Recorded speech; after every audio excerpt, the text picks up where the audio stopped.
গল টেস্টে জয়ের জন্য না খেলায় সমালোচনা হচ্ছে, তবে উইকেট বিবেচনায় ম্যানেজমেন্ট সঠিক সিদ্ধান্ত নিয়েছে বলে মনে করেন সাবেক অধিনায়ক ও নির্বাচক হাবিবুল বাশার সুমন। কলম্বোতে এক বোলার বেশি নিয়ে খেলার পরামর্শ তার।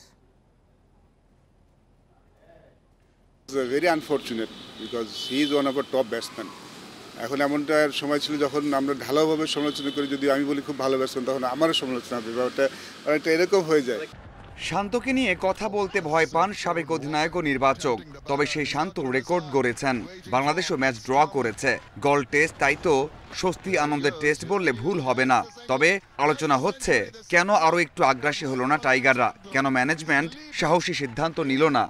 ফিফথে যেমন টেস্ট ম্যাচে উইকেট ছিল, যদি সময় পেত 250 রান কিন্তু করা সম্ভব ছিল। আমার কাছে মনে আছে যখন সকালে যখন মিরাজ এবং শান্ত এবং মুশফিক ব্যাটিং করছে, তখনও কিন্তু উইকেটে তেমন কিছুই হয়নি, এবং সেটা ইন্ডিকেট করছিল যে উইকেটে খুব একটা হবে না, ভাঙবে না, কেউ ভাঙেনি।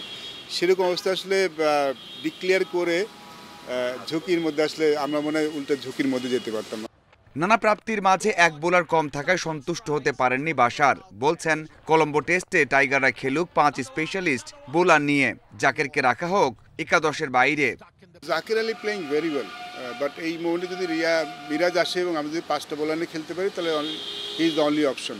কারণ যদি আপনি ওপেনিং সরান, তাহলে আপনার পুরো ব্যাটিংয়ের যে সেটাই নষ্ট হবে।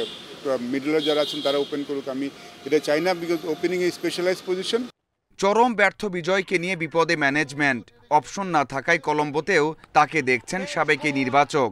টেস্ট ম্যাচে আগে একটা প্রশ্ন শুনছিলাম, শান্ত ওপেন করবে, যেটা আমি স্ট্রংলি অপোজ করেছিলাম যে শান্ত ওপেন করা উচিত না, শান্ত যেখানে ব্যাটিং করে সেখানেই করা উচিত। আমরা যেহেতু বিজয়কে ওপেনার হিসাবে নিয়ে গেছি, আমি পার্সোনালি ফিল করি তাকে আরও একটা টেস্ট ম্যাচ দেওয়া উচিত। একটা টেস্ট ম্যাচ খেলে বা আবার নতুন সেট আপ তৈরি করার দলের জন্য ভালো হয় না।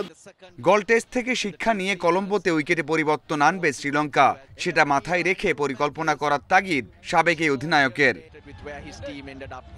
Mazharul Islam, independent news.